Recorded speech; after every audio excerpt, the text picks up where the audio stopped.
who I dearly love. I want this brother to know it for sure. I love him because he's like my inspirer. He inspires me, younger than me, and inspires me so beautifully, so well. His thoughts are similar to my thoughts. The things he do, I always think about doing. But now I have a guide to know how to do these things. So I want to bring on my brother who I love, and I want to thank him for all that he's done for me. Brother Asis Fatiu from the African Awareness and Critical Thinking Study class. Bring him on.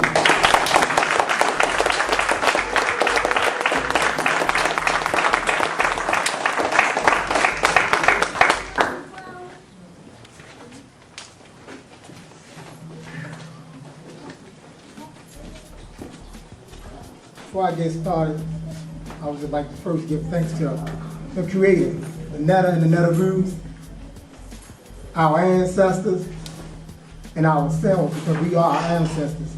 And then I ask the elders that's in the house, may I have permission to proceed? I'd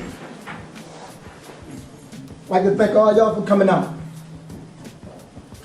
What I'm going to attempt to do tonight is to share some information concerning unity and Pan-Afrikanism.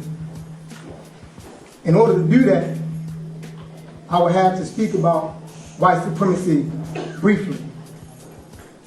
White supremacy is a total system.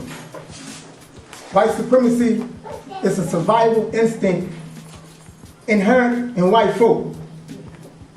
White supremacy is a degenerative system. It's a retrogressive system. It's a system bent on the destruction of everything in the world and the survival of white folk. Having said that, if we're to survive, we're going to need a total system to combat that. We're going to need a system that's progressive. We're going to need a system that seeks our survival, that seeks our sustenance, that seeks our maintenance. We're going to need a system that's total and worldwide. That's right. That system is Pan-Afrikanism. That's right. Pan-Afrikanism is more than the unification of African people throughout the world. And I say that to get to this point here. We must understand Pan-Afrikanism as being a total way of life. Pan-Afrikanism is a world view. It's action, it's thought, and it's practice.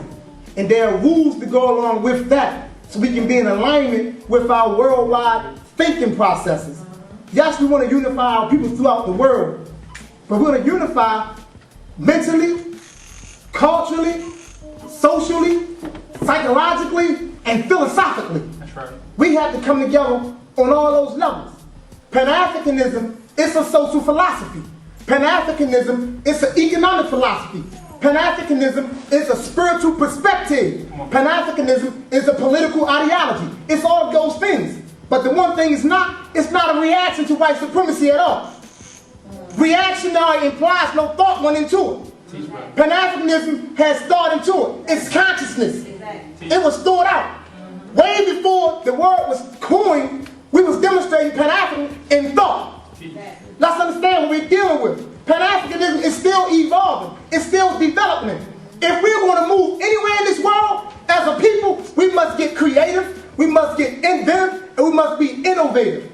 We got to stop spitting the rhetoric of those who laid the foundation for us. It's our time to build and add on to it. That's where we at.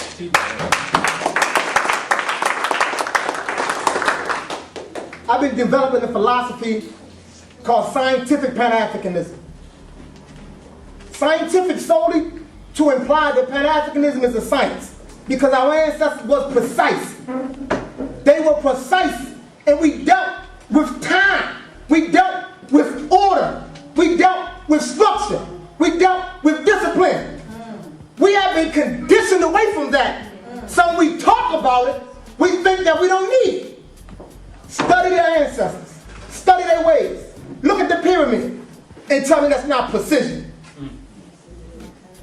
If we gave the world the first calendars that was more perfected than the one we use today, tell me we didn't deal in precision. We're not understanding our history the right way. The study of history is not the memorization of events and dates. That's right. Come on. And you can be miseducated if a black person told you that. You can be miseducated if you read all the black material in the world and that's all you got from it, you'll be miseducated. It's not the of events and dates. You peruse the history to extract the lessons therefrom to apply to your life today. If you're not doing that, you're not studying history. That's right.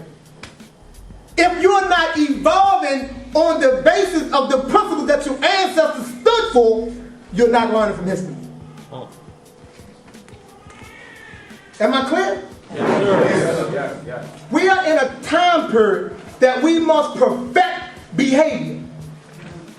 We must perfect what we do, how we walk, how we talk, how we act, how we relate to one another. Must be perfected.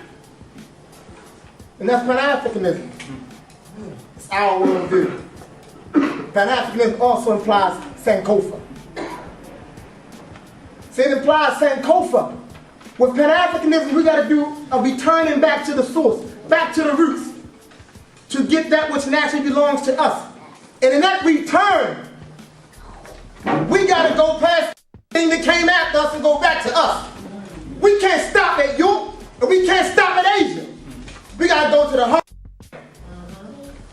and seek out our indigenous ways, our indigenous socialization practices, educational practices, and spiritual precepts and concepts. We must share the religions of the invaders of Africa. That's where we at in 2009. It was useful 100 years ago. It was useful 50 years ago. The same way once upon a time when you broke your light, they put a splint on it. They did away with the splint, then they used the cast. That's right. So it served its purpose. But we no longer need them because we have Ma'a. We have spiritual practices that will sustain us and evolve us and push us into the future as a whole people. We must extract the fear that resides in us that makes us afraid to embrace us in its totality. There is something psychological within the minds of us that prohibits us from embracing us in the totality. We talk Africa, but we still want to walk Asian. We want to walk European. We want to walk all this other stuff. Oh, if you talk Africa, you walk Africa. That's right. Come on now. You talking, then walking. That's what it's about. If we're to resurrect these communities, if we're to restore ourselves, we're going to need all of what Africa had to offer. All of it. From the politics, to the spirituality, to the psychology, to our mythologies. We're going to need it all. Our folklore, our proverbs, our precepts, our concepts. Why do we have to constantly keep on relying on somebody else's? What other people ever in history rely on the policies of someone else? They shared it as they come along. Even when that European band that was being chased around in Europe, they called themselves Jews. They held on to everything they did, even though their brothers and sisters was chasing them around.